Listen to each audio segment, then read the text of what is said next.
Hello and welcome to the AskDrBen podcast. I'm your host, Ben Johnson. As a holistic-minded physician, I've spent the last 20 years looking outside the box and conducting research to find the true causes of skin conditions and other diseases. And while the focus of my work has been on aesthetic medicine and unlocking the secrets to reversing skin damage, this podcast will also include many other exciting revelations pertaining to you and your family's health and well-being. So let's get started. Hey everybody, and welcome back to another episode of Ask Dr. Ben. My pleasure to be with you every week. Today I thought we'd focus a little bit more on acne itself, really just trying to understand how the skin works, why acne makes a lot more sense than I think we realize, and of course, what are the main causes of acne.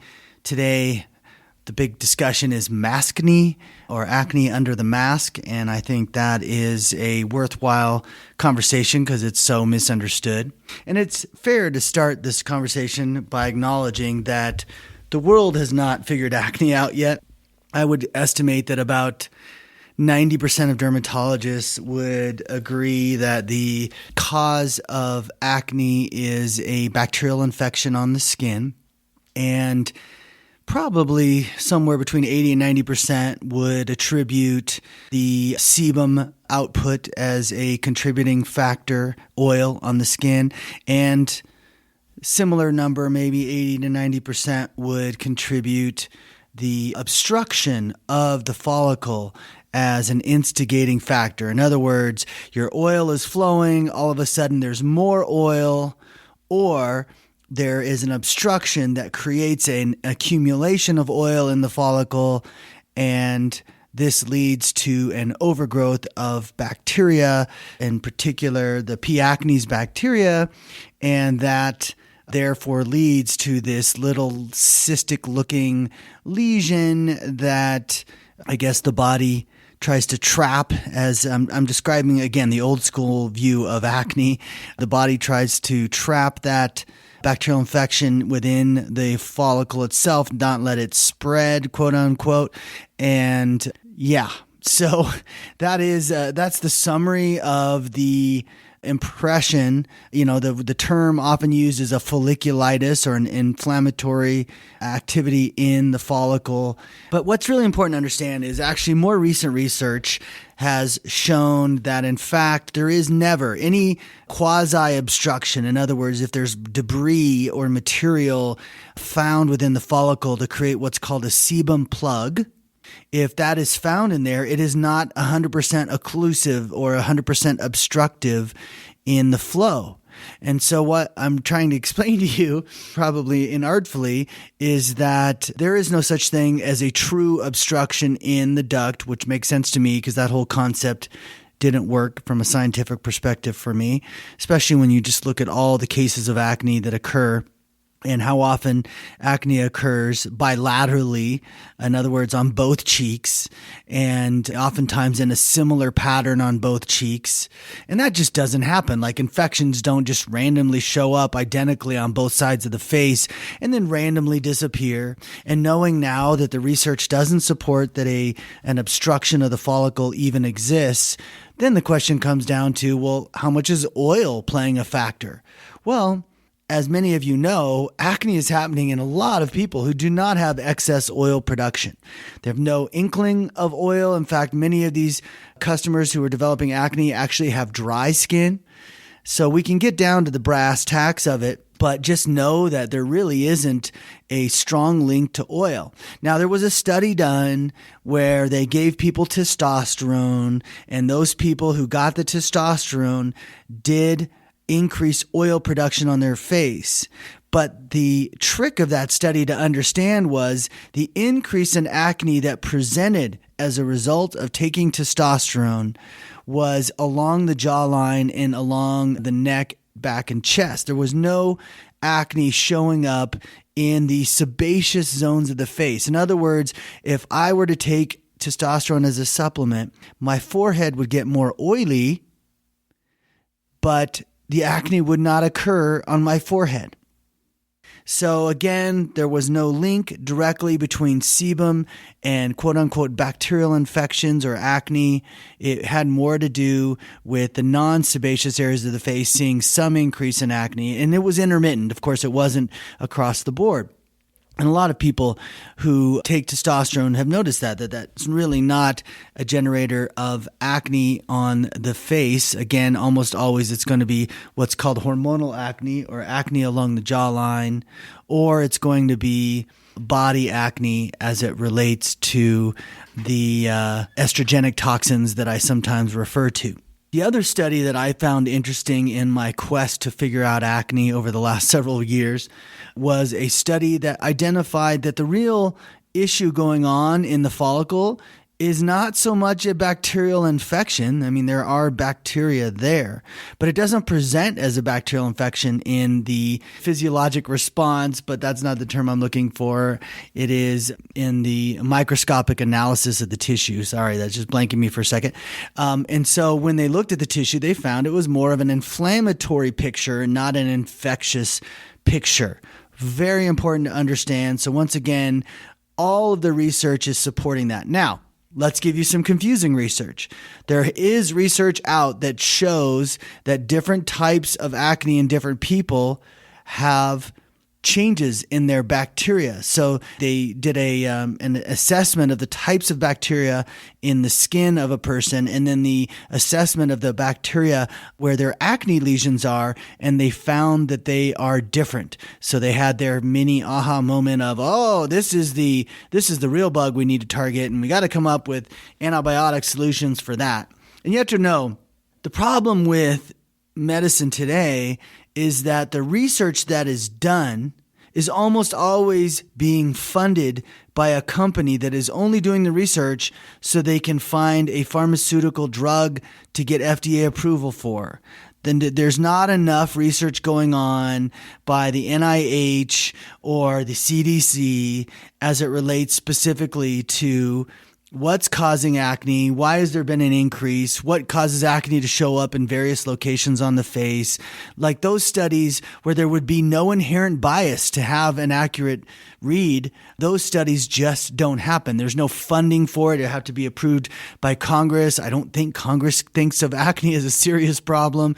So it's just all the studies we rely on, most of them, let's just say, are probably accurate. I'm sure some have manipulated data in them for whatever purpose, but assuming that they're accurate and knowing that these studies are funded by pharmaceutical companies, it does make the whole picture a little murky. And again, that's why I listened to this example of a study done where they found a different strain of bacteria in different parts of the face. Well, let me explain that to you. You have 1,000 species of bacteria on your face, roughly, according to the latest analysis, DNA analysis of the skin. And within that collection of 1,000 species, there are many subspecies. Epigenetic changes is what I would call it, where the bacteria modifies based on the situation on the skin. So I believe that if you constantly every day put benzoyl peroxide on your skin, you will start to alter the bacteria. They will modify to survive benzoyl peroxide, and that will cause a shift in the epigenetics and the what's called, sorry for the big words today, but the phenotypic presentation of the bacteria. So in other words, the bacteria are always morphing. And so when they did this study, what they found was that depending on the type of toxins that are coming out of your skin and the type of debris, the bacteria might modify itself so that it can better assimilate what it needs to survive and acclimate to this new environment in the best way possible. One thing is for sure, your skin keeps repopulating these bacteria. They're basically going to be the same bacteria on your face all the time, except for when you change your diet, at which time they might shift a little bit.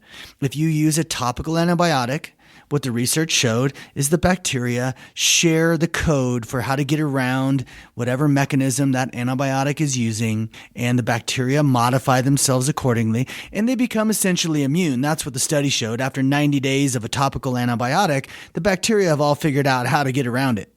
The skin is constantly trying to figure out how to get around what you're putting on the surface. If it's interfering with their normal function, they're going to try to figure a way around it. This is, again, why I keep reemphasizing what an amazing entity the body is. It's just absolutely miraculous and so intelligent, and which is why I always defer to it as this artificial intelligence. And as you know, my philosophy is there's this shared understanding between species, between bacteria, that science continues to prove out, by the way. In other words, the next generation of mice that do the maze better and faster than the last generation. And I believe in those studies, what that indicates is there's a shared knowledge that passes on. And they sometimes make reference to it as this genetic code sharing, but that's not it. It's literally having to tap into what the code allows access to, which is this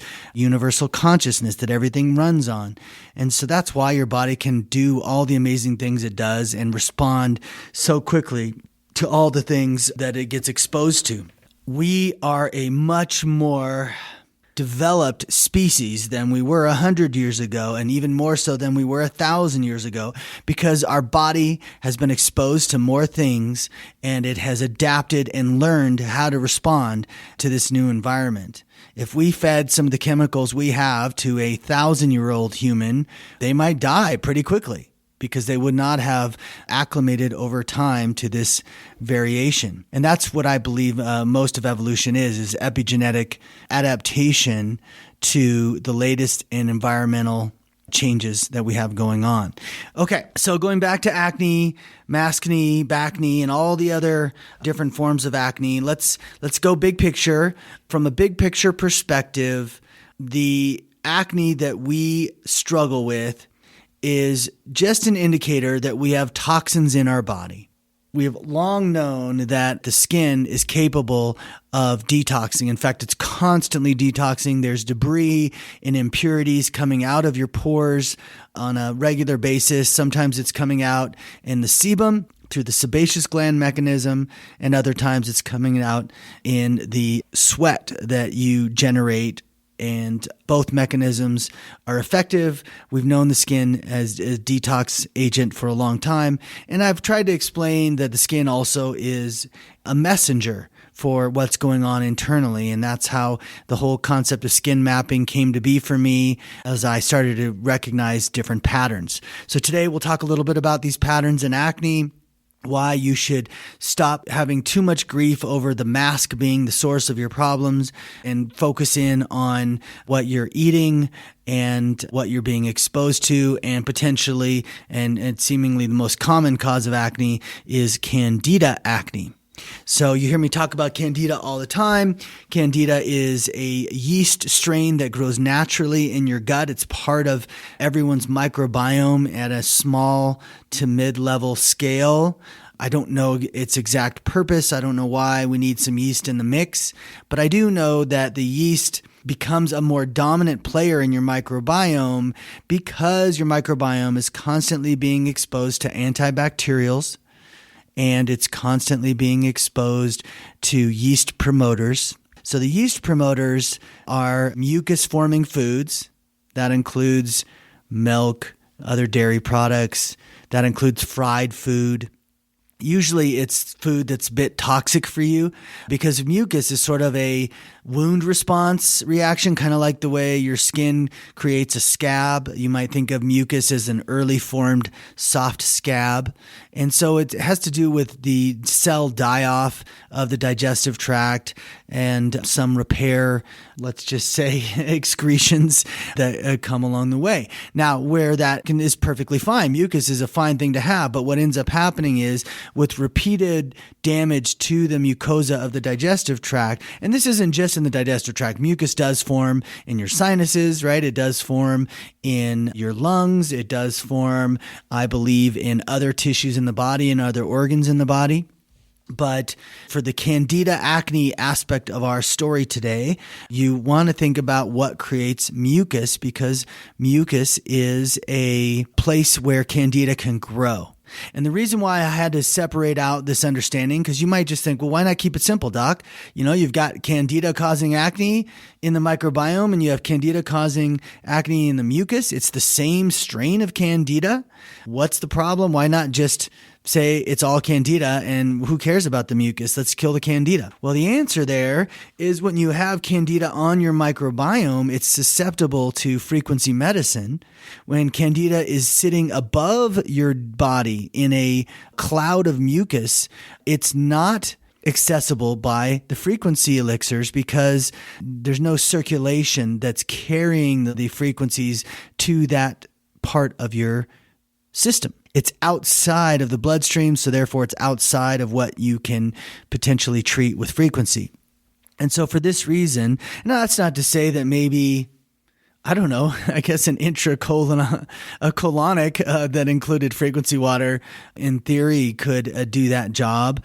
But it is hard to get a colonic to clear out all the mucus of the digestive tract. It's all the way up in the small intestine. For a lot of people, it's along in the esophagus. We're not obviously doing a colonic flush that reaches your esophagus. And so the trick here is that we want to remove the mucus that is in excess. So if you keep eating bad foods, the mucus continues to pile up. And some people could have sort of putrefied/petrified mucus for years. In fact, sometimes when we do mucus cleanses, and that's with our patent pending product Skin Clarifier, when we do those mucus cleanses, some people have some reactions, some strong reactions. Sometimes they even have purging of certain types of toxins, weird purging like pesticide purging. Sometimes you can have candida toxin purging, and other times it's other toxin purging. Sometimes it's just really bad gas or what have you. Now, I would say, 9 times out of 10, that is not going to occur, but in 10% of the cases, they might see that. But this is all good, right? We want to get rid of petrified mucus because the toxins being trapped in a mucus layer, to me, would seem to be carcinogenic and definitely a cause for concern, and I would want to get it out. And you've heard that we have this buildup of mucus in our gut, and I've seen pictures online of people where you can barely see through the whole of the passage of the large intestine because there's so much mucus buildup. I think that is almost a never occurrence, just so you know. I don't think mucus could accumulate to such levels that it causes a quasi obstruction of the GI tract, but maybe in a very rare case. So, do we need to get rid of mucus? Yeah, I think actually it's a good idea for everybody to do mucus cleanses who eat fried food and or ingest a lot of dairy, but I don't find that everyone with acne needs it. And so it's always a tough call to know if you need it or not. And if you have patience, the way to really know that in the osmosis protocol is to start on skin perfection. Let's say you don't have any esthetician help. An esthetician can use a few other signs I'll tell you about here, but if you don't have esthetician help and you're trying to figure out when to take skin perfection, you just start it 5 pumps twice a day. If you weigh more than 160 pounds, it might be 6 or 7 pumps twice a day. And you take that every day. You really can't miss more than 2 doses a week without impacting the results in a significant way. And you see if over 2 weeks you start to see the decline of your acne. And if it doesn't go away pretty significantly after a month, then you probably need a mucus cleanse. Now, the trick about mucus cleanses is some people need 1, some people need 2, and some people need 3. They're 10-day cleanses, so that could be up to 30 days straight of a mucus cleanse. If you have a lot of blackheads and your skin feels really congested, or you're an esthetician listening to this and your client's skin looks really congested, and or if their acne is really severe and significantly cystic, you can pretty much make an assumption they're going to need at least 1 mucus cleanse. You look for blackheads in the nose zone and or in the cheek zone. So that's the esophagus, large and small intestine by skin mapping. And you'll see blackheads, you'll know they probably need at least 1 cleanse. People with really clean diets don't need it, and I found that people with really badly damaged guts don't need it because their mucus tends to pass through because their gut is so raw that it's constantly oozing serous fluid, we call it, and that oozing keeps the mucus at bay, essentially. So that's an unusual, more severe condition. So mucus cleansings aren't, as I said, for everybody, but it's really important to understand the map. So let's just kind of go through this quick map here. Picture in your head your face. If you can think of everything around your mouth, along your temples, your entire forehead, between your brows, along your nose, everything down to about an inch above your jawline and about an inch lateral to the middle of your chin. If you're going along your jawline, it's an inch away. The middle of your chin is still a candida zone, is what I'm trying to explain. And then you have like a goatee pattern of acne. So the inflammation around your lips down into, and you can go to osmosisbeauty.com and you can see our skin map is posted there in one of the areas of information, and you can see the specific drawing of it. But essentially it looks like a goatee with a little center goatee in the middle of your chin, about an inch to each side of the center of your chin. All of that is candida, digestive acne. And then everything left of the chin and along the jawline, an inch above it and an inch below the jawline, that is a food preservative acne. So, and then everything below an inch below that jawline and down, including the entire front and back of the neck, is pesticide acne. Now, pesticide acne also follows a little interesting trail up the side of the neck near the ear. So in front of the ear, I would say within an inch of the tragus going forward towards your cheek. Hopefully you can see all this. And this doesn't show up on the map. So this is one where you have to kind of understand what I'm saying. Around the ear, everything around the ear is still pesticide, but right up to the ear is going to be digestive. And so the neck, front and back, and then when you get to the shoulders, chest and back, that is chlorine/bleach-based acne. And I'm seeing a lot more of that these days because I think they've started increasing the number of meats and fish that are soaked in bleach in this ridiculous strategy that somebody approved somewhere in the ranks of the government. We should not be ingesting bleach. So I find when I go to a restaurant and I have, especially farm raised, but if I have any salmon that's not organic, it has bleach in it, or I shouldn't say any, but most of the time it appears to have it, because I do break out on my chest after I go out and have chicken or fish. I tend to break out on my chest like 1 or 2 spots, even though I'm on Skin Defense. So Skin Defense is our supplement, also binds not just pesticides, but it also binds chlorine. I designed it to try to bind up all the toxins we get exposed to, including heavy metals, but heavy metals don't cause acne. So the food preservatives that we're going to get into some more detail on, and the chlorine on the chest and the pesticides, all of those things are bound by Skin Defense. So acne anywhere besides the digestive zones is a Skin Defense problem. Now you can out-tox the detoxing effect of Skin Defense, which is why it's always important to pay attention to where you are breaking out so you know what food sources to look for.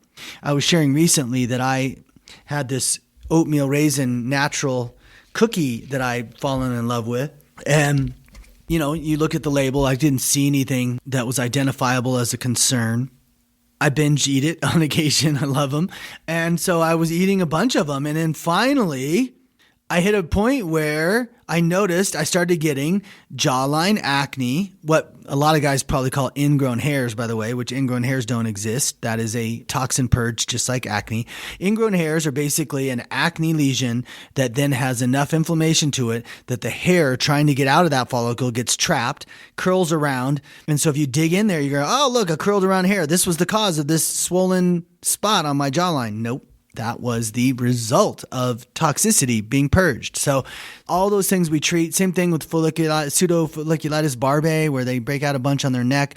That is mostly pesticide, but if it's high enough on the map, close to the jawline, then it's food preservative causing that problem. So immediately you want to go to the foods they're eating. You help teach them about what to avoid, what to clean up, what to remove. Pea protein is a big one that comes up right outside the chin along the jawline as a cause of acne. Lithium is an estrogen toxin, so that's why it causes people to break out who are on lithium medication. And again, we can bind that up too and reduce that if they have to stay on lithium. But, you know, we're going to go back up for a second here and get to the digestive part of acne. So when, there are different ways to treat candida. Some people, for example, saw their acne get better when they stopped eating mucus-forming foods. You hear that a lot. I mean, for a long time, dermatologists would not recognize the connection between food and acne because it made no sense from a bacterial point of view. If you thought acne was a bacterial infection, it just didn't make sense that it could cause it, because it doesn't. For the record, it does not cause an infection. So that, food is definitely a link. Tons of people learn that on their own. Tons of estheticians are learning that. So that's where we step in and we go, look, don't take antibiotics. It crushes your microbiome. It can cause long-term leaky gut and all kinds of horrendous symptoms.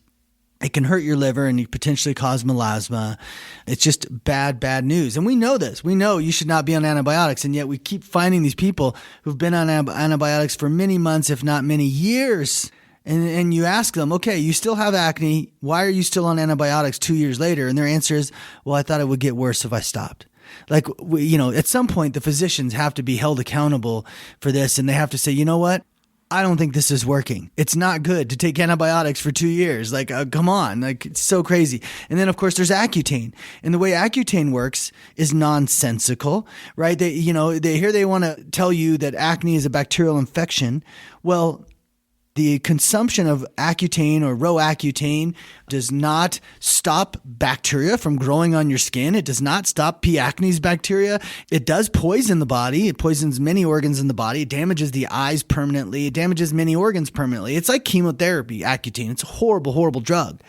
And they don't ever say, oh, well, why does it work? Like, everyone thinks when they take Accutane, it's because somehow it's treating their bacterial infections. No, what it's doing is it is shutting down the immune system so effectively that it's not reacting very much to the toxins you're being exposed to and your skin is trying to remove. That's how Accutane works. It's a barbaric system, needs to stop. And people don't realize how damaging it is. They think, well, if it's FDA approved, it must be fine. No, not. So important messages to be heard. So can a mask contribute to acne or make it worse? Yes. I mean, if you have some cystic acne, let's say on your chin or jawline, and the mask is rubbing on it as you talk, it could feel like it's aggravating it. And certainly just manipulating it, maybe touching it more often or rubbing on it through the mask as you're moving your mask around or adjusting your mask, what have you. All those things could make swelling get a little bit worse. So I think there's an aggravation factor to masks that might make a red or irritated pimple look more irritated or feel more, or you're just more aware of it because this mask keeps touching it. But no, there is no bacterial problem, so there is no problem as it relates to your breath triggering bacterial infection or the mask causing some kind of occlusion of the skin. It doesn't do that. That's not how masks function on your face. There's no occlusiveness to them. They don't stop sebum output.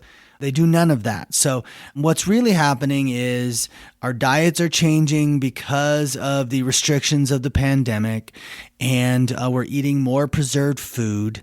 Perhaps we've changed our dietary habits. And so since we can't get out to restaurants as much, we are eating some store-bought things maybe we didn't eat before. I'm trying to make sense of the people who say, I did not have acne at all until I had to start wearing a mask. And so I believe these are the triggers. Or the opposite is true. They have now eating a lot more fast food instead of eating what's in there they normally buy at the store, maybe for budgetary reasons, maybe for ease because they're tired, whatever. And so it is true that fast food will absolutely trigger mucus, and that'll create candida acne. It has tons of food preservatives, so it will create food preservative acne. And I think fast food and frozen food are some of the two biggest contributors when it comes to acne formation in this day and age of the mask. Now, you just heard me say that Backne is mainly a bleach/chlorine problem. Where do we see that? It's in our water supply. Almost every state in America has significant chlorine/bleach. And I want to emphasize, everyone thinks it's just chlorine. And isn't that what we already have in our bodies? So isn't it okay? No. We have chloride in our bodies. We don't have chlorine.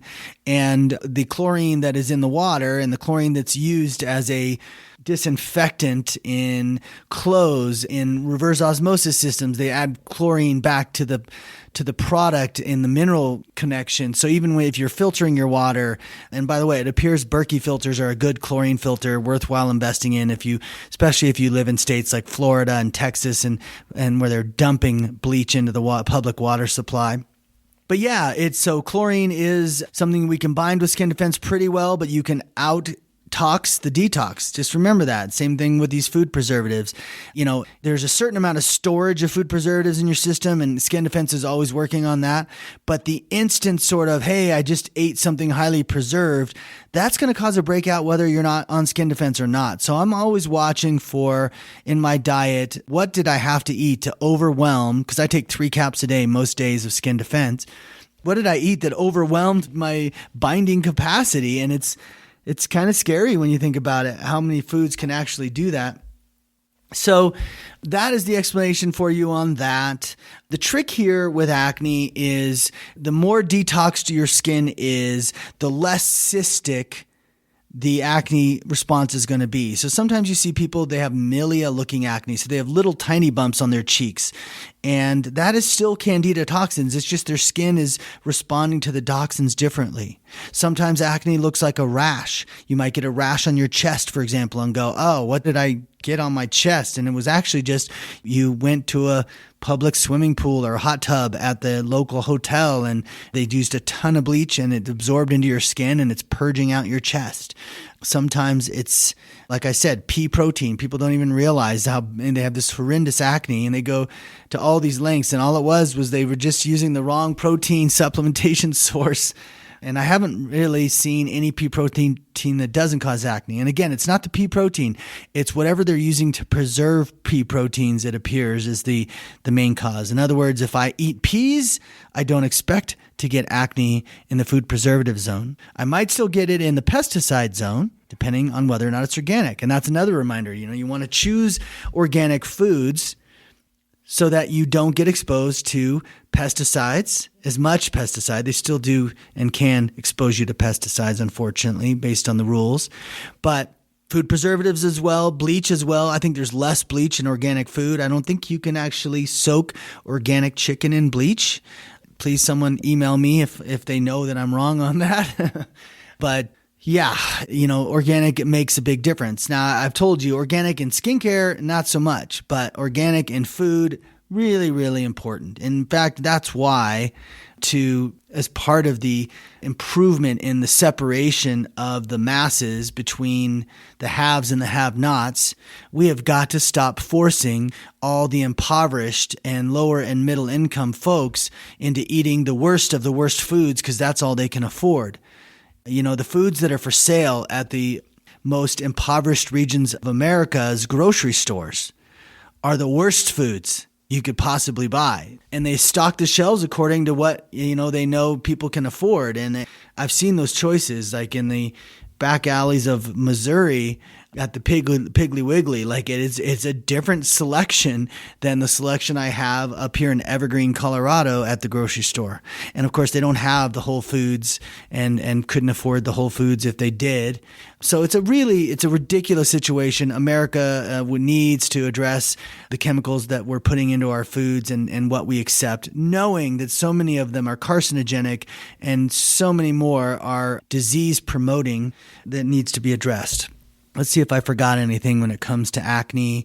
I do want to say that sometimes the pesticide acne can be that acne you see on that back of your neck that goes all the way into your scalp. So the mapping does go into the scalp. I wanted to say that. I wanted to explain to you why, repeated acid or repeated toxic retinols on your face is not an effective way to treat acne. What it's actually doing, it's not killing the bug. If you realize now that it's not a bacterial infection, then you have to ask yourself, well, then why does acid help some people's acne? And it does seem to be helping less and less people.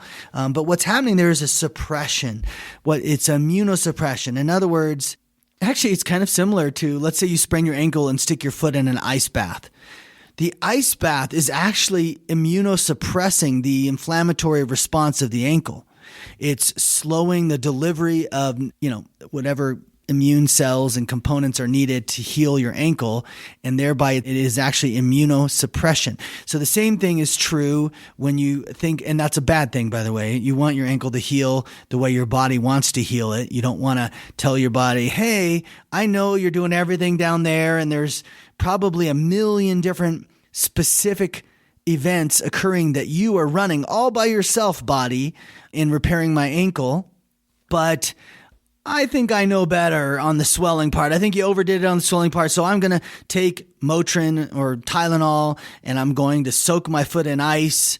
And because I know you did all those million things you did are right, but that one thing, that swelling thing is clearly wrong. So therefore I'm going to, make my own decision on that. Wrong. Trust the whole process. The entire process is intricately designed, and there's no way you're going to outsmart your AI operating system. So the same thing is true with acne on the surface of your skin. Burning acne with acids makes no sense because the bacteria are the same bacteria your face has all the time. They're just responding to a toxin and trying to disable it and digest it. Essentially, that's what acne is a disabling digestion and removal of a toxin. And why the skin is the source of detoxing? I mean, why we didn't build and design the system to purge these toxins out of your digestive tract? Well, it probably has something to do with how toxic it would be to your digestive tract, which we know is another area of importance, extreme importance. So, again, we can't second guess this. This is just how it is. Your skin is a purging organ. It's detoxing all the time. You want to allow that to happen. Now, what osmosis does is we either accelerate the purging, and we do that by using rescue or epidermal repair serum to help oxidize these toxins so that they can be removed with more expediently, more efficiently. Or we'll put a spot treatment of Clarify, coming out with a new spot treatment I'm excited about, by the way. But we do a spot treatment of our Clarify serum. And I'd say spot treatment because Clarify will accelerate the removal of toxins from all of your skin. But if your skin is full of toxins, that might mean purging. And I think most people don't want that. So what we do is we do the removal of toxins more delicately the first month or two with rescue or epidermal repair serum with a spot treating of the areas where the detox has already started. In other words, once you start purging and you have an acne lesion or cyst, Clarify helps to speed up that removal process, and so the overall time that you have acne in that area is reduced. That's why we spot treat with Clarify.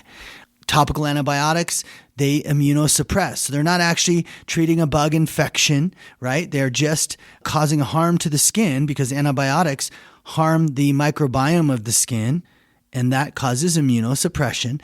Not in everybody, but in whoever is seeing some improvement from antibiotics, that is why you're seeing that improvement. Internally, the same is true. When you poison your body with antibiotics, sometimes that'll help acne, sometimes it won't. I will say that one of the things I've learned, which is pretty amazing to me, is penicillin, which I believe is something produced by yeast cells. So that's where I'm confused. You know what it is penicillin is produced by yeast cells as a natural combatants because yeast and bacteria fight each other for dominance. So yeast cells produced penicillin in some form. I think that's how it was discovered.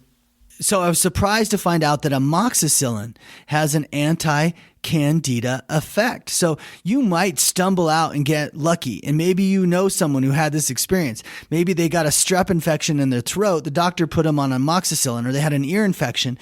And lo and behold, their acne got better. And they're like, oh yeah, well that's because, acne treats bacterial infections. No, it's because amoxicillin, whatever they do to tweak, and the fact that there's an ox in it tells me they put some sort of a bleach molecule or some sort of an oxygen molecule, most likely on the penicillin. I was actually going to look that up, but haven't yet. And it kills candida. So it's the only antibiotic I know that is an anti-candida treatment. And so anyway, you may stumble across that and do it. I don't prefer to use that method because it also kills a bunch of your healthy probiotics. So I'd rather people not take amoxicillin for their candida. That's why we have Skin Perfection and Skin Clarifier. So the Skin Perfection is the frequency elixir that shrinks candida, and Skin Clarifier removes the mucus that holds candida on its surface. And between those two, we usually decongest the skin as well, so you don't have the blackheads anymore. And that's how it works. But you got to own it on the diet. You got to figure out which foods cause you to have acne. Don't blame your skin. One of the things I hate most about how acne is presented as an infection is everyone thinks that they're dirty or infected, or like they get this negative view of themselves, when really all their skin is doing is its job. It's doing its job. You can't cleanse away acne. Now, there's one other concept I'll present to you since this is getting a little long here today, and that is this idea of detoxing slowly. So there are people who get a chemical peel and they come out of the chemical peel and they notice that their acne is much better for a period of time. Why does that occur? Well, what happens when you burn a bunch of your skin is the skin sloughs. And in that process of sloughing and rebuilding a new barrier, there's a whole purge that goes on. So the acid literally, the wounding of it causes this purging event, and the purging event detoxes the skin temporarily. You might think of your skin as a toxin tank, and it can hold a certain amount of toxins and get rid of them efficiently without you ever seeing acne. So there's always going to be some toxins in everyone's skin. Sometimes people will say, hey, I didn't have acne at all until I got on Dr. Johnson's blankety blank serum, and all of a sudden I'm breaking out. Why is that? Well, what that tells me is you had a mild to moderate amount of toxins in the tank of the skin, the holding tank, if you will. And my skincare says, hey, immune system, step it up. When the immune system steps it up, it starts to purge out the stuff that's interfering with its operations. And so you have a breakout. Now, what's interesting about that is if you have a mild amount of toxins in the tank, then you might only purge for a week or two. And then you're clear and you're like, oh my God, Catalyst is amazing. It cleared up my occasional acne. I don't even have occasional acne anymore. Well, that's because we are removing the toxins at an expedited clip and keeping your tank from ever building up. Now, other people can have a massive amount of toxins in the tank. And so every time they apply my strong serums, they start purging them and it never stops. So we never get past the purge phase. But this explains why when, let's say, you tried that retinol product or that acid product, you notice, wow, that's starting to purge me. And again, if it's a mild amount of toxins, you have a small amount of candida, for example, in your gut. So you have a mild amount of toxins in you, then they can, increasing the turnover of your skin, can detox it fast enough where it keeps the acne away. This is my explanation for you why some other strategies on acne seem to work, and you might think it was a bacterial thing when in reality it was just about toxins and removing toxins in an efficient manner. So something to keep in mind. The other thing people always ask is, wait, my sister and I are 2 years apart. She never breaks out. We eat the same foods at home. I break out all the time. What's the difference? Why am I breaking out to those toxins and she's not? And the answer is, number one, genetics. So how easily her body's designed to remove toxins. And number two, accumulation. It has to do with what you were exposed to during your childhood and leading up to this phase of your existence and what they were exposed to. And did their body remove it better? Did you get exposed to more nasties that have now accumulated to a point where every time you eat something, it causes a breakout, whereas every time they eat it, it doesn't? So that's the explanation. Of course, that is the most logical of the acne explanations. It's certainly nothing can really explain the old model of acne as a bacterial infection model.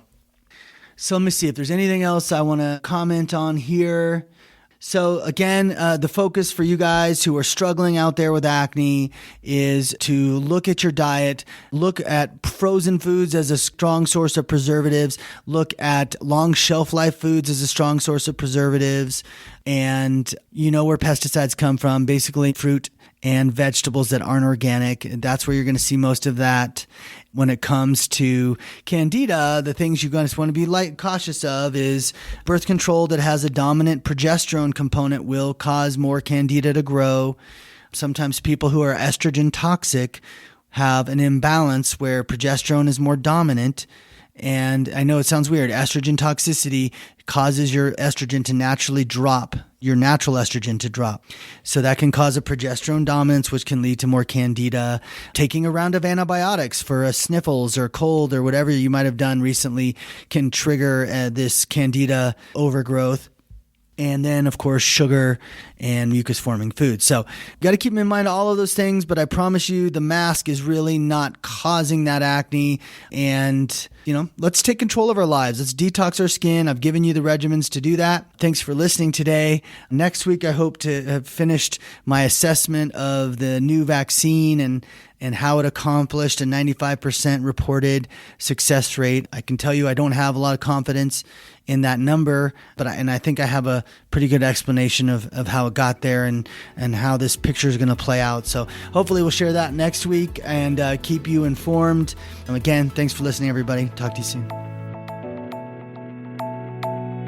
I hope you've enjoyed this episode of Ask Dr. Ben. Please leave a review if you can, and subscribe to the show on Apple Podcasts to get access to all of my upcoming episodes. My website is osmosisbeauty.com, and you can find me on Facebook at Osmosis Beauty. And you can also follow me on Instagram at osmosis_beauty. Thanks for listening.